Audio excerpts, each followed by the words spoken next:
번째 시간입니다. 당신의 행동에 숨겨진 7가지 치명적인 죄.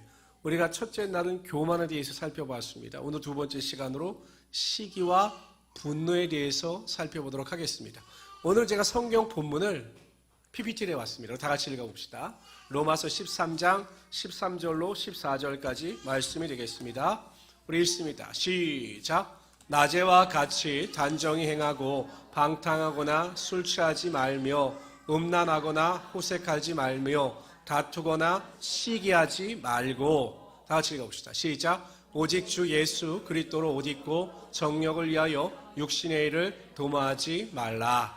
시기하지 말라라는 것입니다. 시기하지 말라. 여러분, 시기와 부러움에는 차이가 있습니다. 부러움과 시기는 차이가 있어요. 부러움은 죄가 아니에요. 왜냐하면 내가 없는 것을 다른 사람이 가지고 있으면 부러워할 수 있어요. 그렇잖아요? 저는 건강이 약한데 건강한 사람을 보면 그 건강한 사람을 부러워할 수가 있습니다. 나는 지혜가 좀 부족한데 똑똑한 사람을 보면 부러워할 수 있어요. 저는 날씬한 사람을 보면 부러워합니다. 부러워요. 아이고 참 날씬하다. 기다리십시오. 얼마 남지 않았습니다. 부러워하죠. 부러워하는 건 죄가 아니에요. 그런데 이 부러움을 넘어서 다른 사람이 가지고 있는 것에 대하여 좋지 않은 감정을 가지고 그 사람이 잘못되기를 바라는 것은 시기예요. 시기. 그러니까 부러움은 죄가 아닌 거죠. 그러니까 부러움은 나에 집중하는 것이고 시기는 다른 사람 것에 집중하는 것입니다. 그래서 안 되기를 바라는 것입니다. 그러니까 시기가 어떠한 죄를 범하는지, 제가 예전에 부교육자로 사역할 때 한 목사님이 정말 어렵게 수고해서 안 입고 못 입고 안 먹고 아껴서 집을 샀어요. 그래서 그 사모님이 어렵게 또 수고하는 사모님들 초대해서 식사를 대접했어요. 우린 장막을 마련하고. 그럼 여러분 어떻습니까? 나는 집이 없어도 뭐 내가 조금 어렵게 살아도 다른 사람이 집을 샀어. 야, 부럽기는 해도 축복할 일이다. 이렇게 하는 것이 지극히 상식적이고 하나님 관점에서 보는 건데, 그 사모는 와가지고요, 이 집을 어떻게 샀냐, 부동산 불법을 범한 거 아니냐 이러고 나가가지고는요, 그 목사님이 집을 산 걸 마치 법을 어기고서 산 것처럼 소문을 퍼뜨리고 시기하고 질투해서 막 거짓으로 다른 사람들에게 알리고 다녔습니다. 여러분, 당장은 무슨 일이 일어나는 것 같지 않지만 우리가 성경을 통해서 보면 시기하는 자들에게는 분명히 문제가 발생합니다. 보십시오. 사울 왕이 다윗을 처음에 좋게 보았습니다. 그래서 성경에 보면 하나님께서 사울과 함께 하심에 사울이 모든 일을 지혜롭게 해결하며 나가는 싸움마다 큰 승리를 거두게 됩니다. 그래서 블레셋과의 전쟁에서 크게 승리하고 돌아오는데 여인들이 뭐라고 외칩니까? 사울이 죽인 자는 천천히요, 다윗이 죽인 자는 만만이다라고 이야기를 합니다.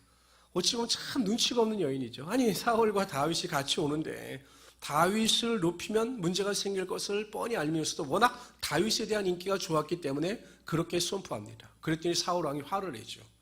그럼 이제 다윗에게 남은 건 이 나라밖에 있지 않지 않느냐, 그리고 이 나라를 노리는 것 아니냐, 이렇게 억측을 합니다. 그래서 다윗에 대한 좋지 않은 감정을 가지고 시기하는 마음을 가져요. 그런데 그 다음에 보면 이 일이 있으니 얼마 있지 않아 사울 왕에게 악한 영이 임하게 된 것입니다. 여러분, 우리는 시기라고 하는 것을 별것 아닌 문제처럼 생각하지만 하나님께서 주신 선한 마음이 아니라 악한 마음을 가지고 다른 사람을 시기하고 다른 사람을 비난하면 사단이 그 마음밭을 알고 그 마음을 지배함으로 악한 영이 임하게 된다는 것입니다. 저는 시기가 굉장히 무서운 죄인 거예요. 그럼 어떻게 우리가 시기를 없앨 수 있을 것인가? 제일 중요한 것 첫 번째는요, 절대 남과 나를 비교하지 마십시오. 제가 매일 강조하는 말씀이지만 하나님은 사람을 차별하지 않으셔요. 그러나 하나님께서는 사람을 구별하십니다. 구별하셔서 일을 맡기셔요.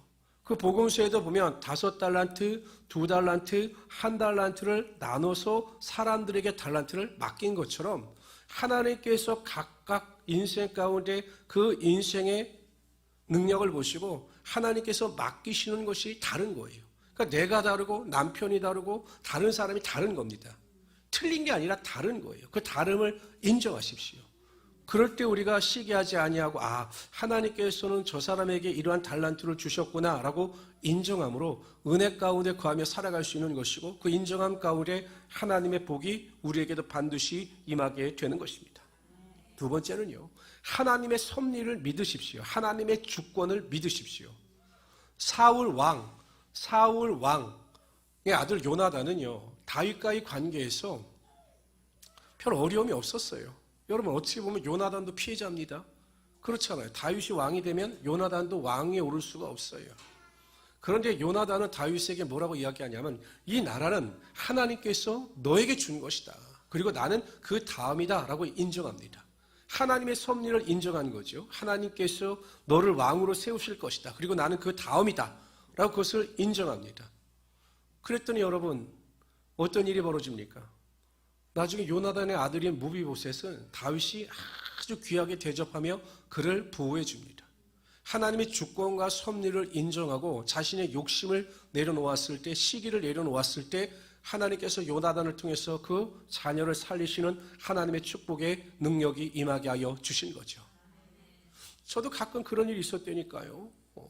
이제 이렇게 가보면 이제 저번에 저희 동기들끼리 모였는데 이제 그런 거죠. 이제 한 친구가 저에게 이상하게 듣지 마세요. 제가 제 이야기 잘 안 하는데. 그런 이야기를 하는 거예요. 제가 네가 대학교 때 공부를 제일 잘했기 때문에 교수가 될 줄 알았고 제일 크게 될 줄 알았다고 이렇게 이야기를 하는 거예요. 그 말을 하는데 그 기분이 되게 나빴어요. 왜냐하면 그 친구는 공부를 못했는데 큰 교회에서 사역하고 있거든요. 근데 여러분 제가 그 말을 듣고 화가 나고 불행하게 느껴졌느냐? 아니에요. 하나님께서 주신 달란트가 다른 거예요. 하나님의 주권과 섭리가 다른 거예요. 저에게는 하나님께서 은혜를 주셔서 여러분들을 만나는 축복을 허락하여 주신 거고 그 친구가 그러더라고요. 자기가 그 큰 교회 갔을 때 전화한 사람이 나밖에 없대요. 축하한다고. 다른 친구들은 경쟁하던 친구들은 화가 나고 시기가 난 거죠. 그럴 필요가 뭐가 있어요. 하나님의 일을 해나가는 일에 있어서는 우리가 다 하나님의 일꾼이고 한 가족인 것입니다. 그래서 하나님의 주권과 섭리를 인정하십시오. 나에게 없는 것이 다른 사람에게 있다. 그럼 그것도 하나님의 섭리고 주권인 것입니다. 다른 사람에게 없는 게 나한테 있다? 교만하거나 자만하지 마시오. 그것도 하나님의 주권과 섭리입니다. 자족하고 만족할 때 하나님께서 구하는 자에게 더 큰 축복을 함께 하시며 나의 사명의 그릇을 더 넓혀 주시는 것이에요. 가장 중요한 게 이겁니다. 그러니까 우리가 어떤 대인 관계에서 성도들의 관계에서 시기하고 질투하지 않기 위해서 가장 중요한 것 성도의 원칙으로 가지고 살아가야 할 성경 말씀이 이거예요. 다 같이 읽어봅시다. 시작. 즐거워하는 자들로 함께 즐거워하고 우는 자들로 함께 울라. 어떻게 하라고요? 함께 즐거워하고 우는 자들로 함께 울라. 근데 대부분의 사람들이 어떻습니까? 즐거워하는 자들로 인하여 슬퍼하고 우는 자들로 인하여 기뻐합니다. 야, 남이 안 되면 너무 잘 돼요. 내 아들이 대학교에 떨어졌으면 옆집 사람도 대학교에 아이들이 떨어져야 돼. 그래야 위로를 받습니다. 이게 아니다라는 거예요. 항상 성도들은 즐거워하는 자들과 함께 즐거워하시고 슬퍼하는 자들과 같이 울 수 있는 그런 믿음을 가지고 살아갈 수 있는 우리 귀한 성도들이 되시기를 주님의 이름으로 축원합니다. 그럴 때 하나님께서 시기가 아니라 이러한 믿음을 통해서 하나님의 더 큰 축복과 능력이 임하게 하여 주실 것입니다. 세 번째는요.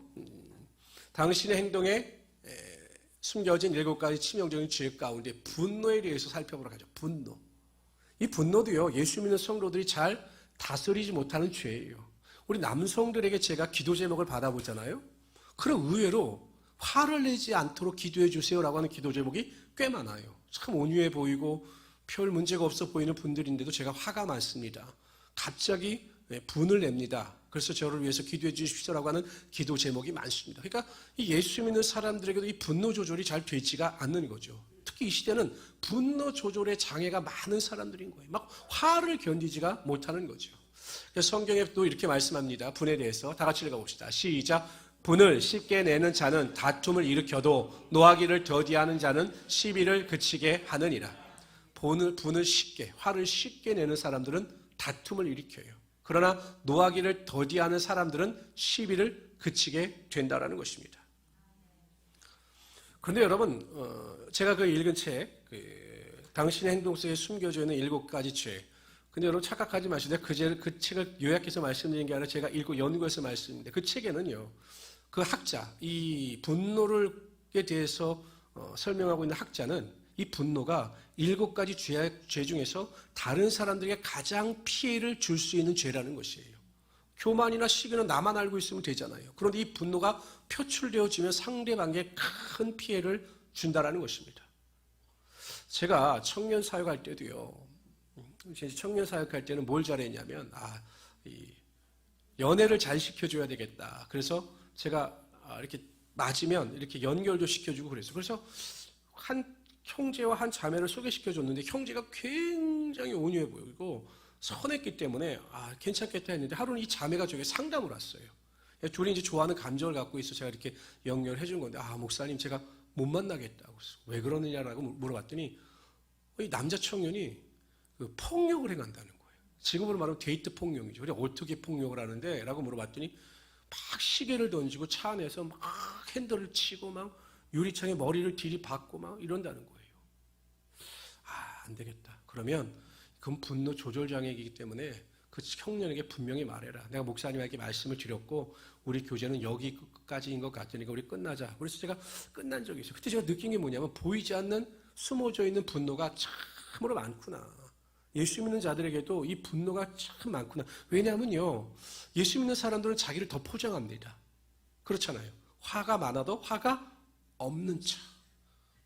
욕을 잘해도 욕을 안 하는 척. 이렇게 자기를 치장을 하는 것을 잘하기 때문에 숨겨져 있는 분노로 인하여 다른 사람에게 피해를 주는 영향이 크다라는 거예요. 근데 여러분 분노가 얼마나 무서운지 보세요. 가인과 아벨이 하나님께 제사를 드렸습니다. 그런데 하나님께서 가인의 제물과 그를 받아주셨지만 그 아벨의 제사와 가인의 제사와 그는 받아주지 않으셨어요.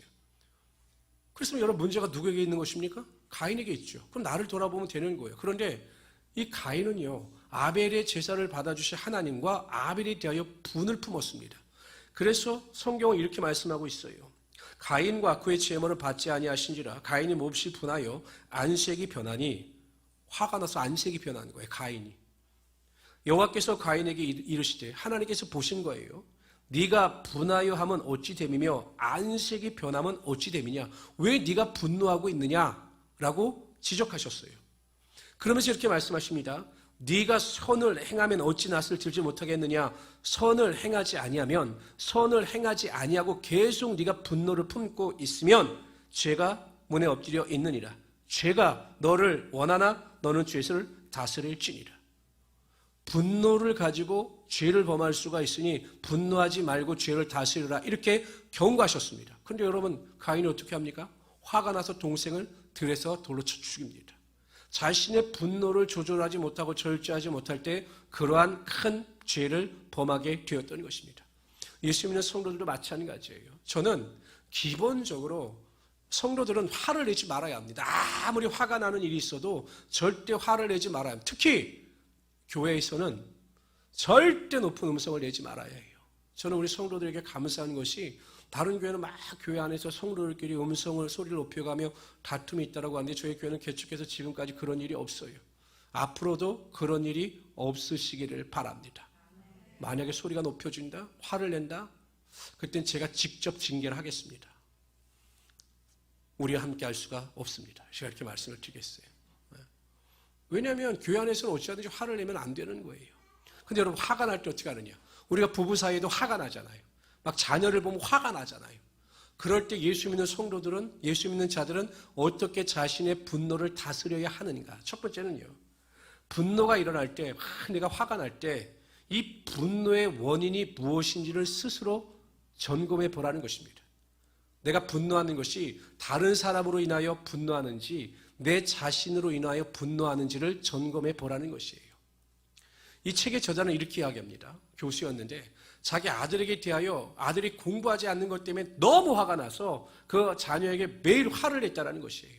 그런데 어느 순간 하나님께서 깨닫게 해주시다는 거죠. 네가 화를 내는 것이 자녀를 위한 것이냐 너를 위한 것이냐.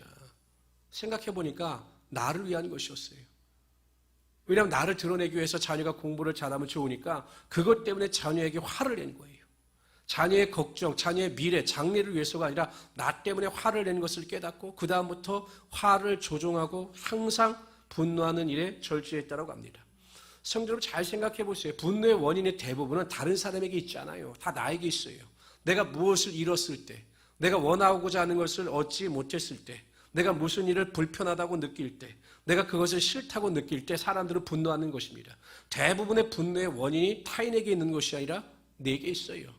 그렇기 때문에 우리는 그 원인을 나에게서 찾고 화가 치밀 때마다 다른 사람에게 분노할 것이 아니라 절제하여 내 자신을 다스릴 수 있어야 한다는 것입니다. 두 번째는요. 내가 막 화가 나잖아요. 그럼 분노 이후에 일어날 결과를 생각하십시오. 내가 화를 내고 났을 때 그 화를 낸 결과가 어떻게 발생할 것인가에 대해서 생각을 해보십시오. 그럼 화를 안 내요. 그러니까 저는 목사이기 때문에 우리 집사람하고 참 화를 내기가 힘들고 자녀들에게 막 화를 내기가 힘든 것 중에 하나가 뭐냐면 그 뒤를 생각합니다. 생각해 보세요. 우리 집사람하고 제가 막 화를 냈어요. 싸웠어요. 막 이랬어요. 주일날 자리에 앉았습니다. 근데 제가 딱 설교에 사랑하십시오. 그럼 우리 집사람이 뭐라 그럴까요? 너나 잘해. 너나 잘해. 애들이 뭐라 그럴까요? 아빠나 잘해. 아빠나. 그게 안 보이겠어요? 지금도 눈빛을 보면 다 아는데 아이고. 그렇기 때문에 항상 저는 분노가 치밀 때, 화가 날 때는 그 뒤를 생각하는 거예요. 이게 이렇게 되면 좀 힘들겠다. 내일 새벽 기도에 우리 집사람 데리고 나가서 피아노 치게 해야 되는데 이거 안 나가면 나만 손해다. 이거 다 생각해 보면 절제가 돼요. 절제. 왜냐하면 플러스 마이너스라면 화를 냈을 때 플러스보다는 항상 마이너스가 커요. 제 경험으로 보면 항상 화를 냈을 때 플러스보다 마이너스가 커요. 그리고 화를 냈을 때 그 다음에 얼마나 제가 무한한지 몰라요. 목사인데 애들 보기 얼마나 창피합니까? 아이고 우리 아버지 맨날 부정적이고 뭐야 저거 이럴 거 아니에요. 그러니까 여러분 항상 화가 나잖아요. 한번 생각해 보세요. 내가 화를 냈을 때 이게 플러스가 될까 마이너스가 될까? 다 마이너스예요. 그 분노에 대한 결과를 우리가 생각해 보면 분노하는 것을 절제할 수 있게 된다는 것입니다. 세 번째는요. 내가 분노가 치밀 때 바로 반응하지 말고 한 번 더 생각을 해보십시오. 내가 막 말을 하고 싶어요. 부부싸움 하는데 야 이 인간아 하고 말하고 싶은데 그것을 한 번 참으면 하지 말아야지 한 번 참으면 그 뒤에 내 감정이 절제가 돼요.